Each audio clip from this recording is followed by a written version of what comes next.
It wasn't the first in Bloomington. There were a couple others that were probably kind of considered gay, but this was the first one that was actually opened up as a gay bar, alternative bar, and has remained that way. I've kind of used the bar as a soapbox and have really voiced other opinions, and I knew when I came downtown that the only way to have people acknowledge the bar and to hopefully open their minds, get educated, was for me to get involved in the downtown politics.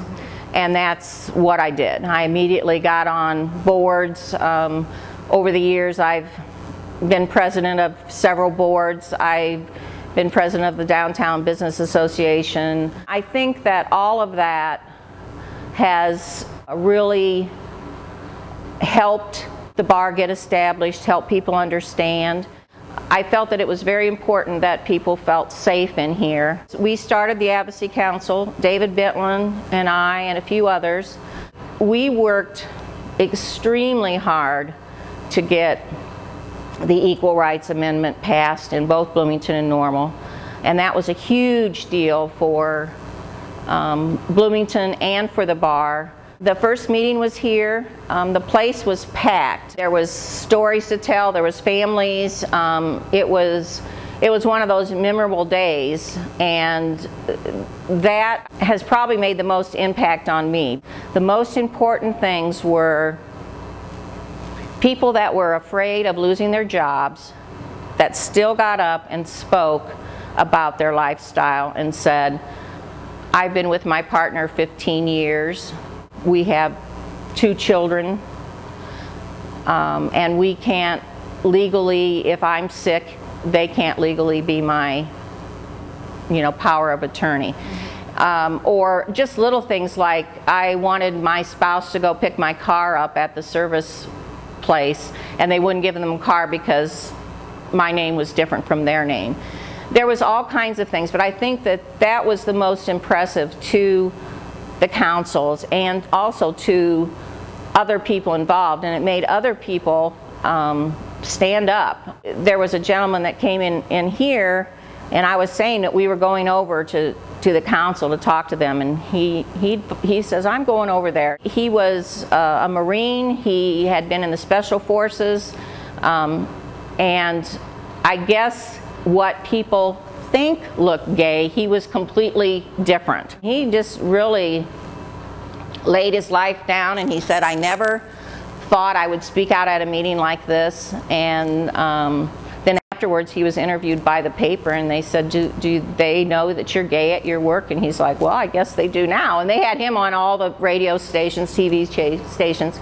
But that was it was a exciting time, only because I think that as an activist, sometimes you just keep moving along, and you never get to have a victory. And this allowed the activists and the people in town and whatever to finally have a victory. And the people that came out of the woodwork against the Equal Rights Amendment were so surprising to me that, and what they said was sometimes so ignorant that I was like, where are these people living, But I think you associate yourself with people that kind of think like you do. So sometimes it was like, oh, they think you get AIDS from touching each other or something.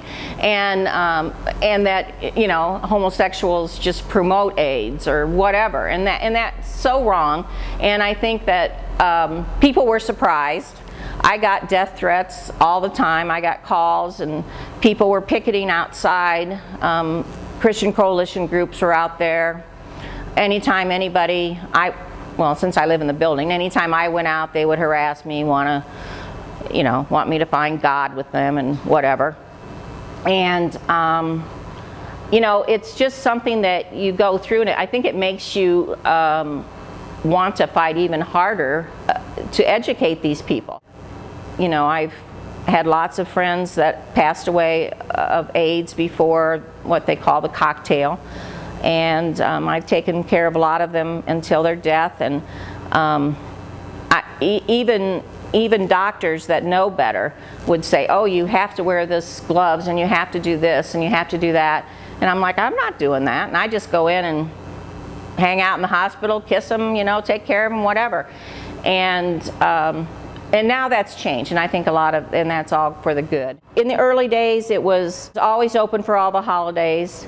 There was kids that had nowhere to go at Christmas. We were always open. We served Christmas dinner, Thanksgiving dinner down here. I mean, we did pumpkin carving. We're still doing pumpkin carving every year. But it was surprising to me how many kids could not go home or were estranged from their parents, and that was very hard on me. But one thing that has improved, I think, over the years is the fact that more families are accepting, and kids are coming out earlier.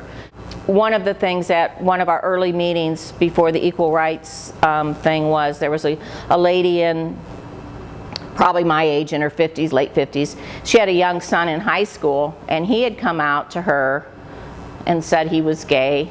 And she's like, I didn't even know what that really was. And she said, I looked it up and was asking him questions, and then she said, I think he's the best son in the world. I love him. He's my son. And I don't really see the problem with this. And everybody was like, well, we don't either, But it was one of those moments that here was a lady that was told something completely against everything she knew, but yet she knew that that was her son and she was going to support him. And that was, I think, a really big moment for a lot of people down here. But I'm so happy over the years that kids I don't hear so much about, they'll say, oh, I told my mom or my dad about this, and that I'm gay, and I'll be like, well, how did it go? And most often they'll be like, well, they're thinking about it, they're talking about it. But it's not like you're completely out of my life, I never want to see you again type thing. So I'm happy about that. And hopefully it will not be an issue to come, I hope. People have asked me, are you upset, are you mad because another bar is open? And I'm like, no. I think if everybody that was gay or even alternative thinking would go out every night of the week, all of the bars would be packed down here. So I think there's room. I wish him the best of luck, and I know he does the same for me. I would like to see the bar continue. I would also like to make sure that the bar is left in good hands. Someone that will take care of it the way I have tried to take care of it, to make it an open, welcoming place. Even with another bar in town, I feel like this is people's homes. This is where a lot of them came out the first time, and there's a lot of good memories here, and I want it to continue and get better, and I think that we can do that if we all pull together, and that's what we're doing, I guess.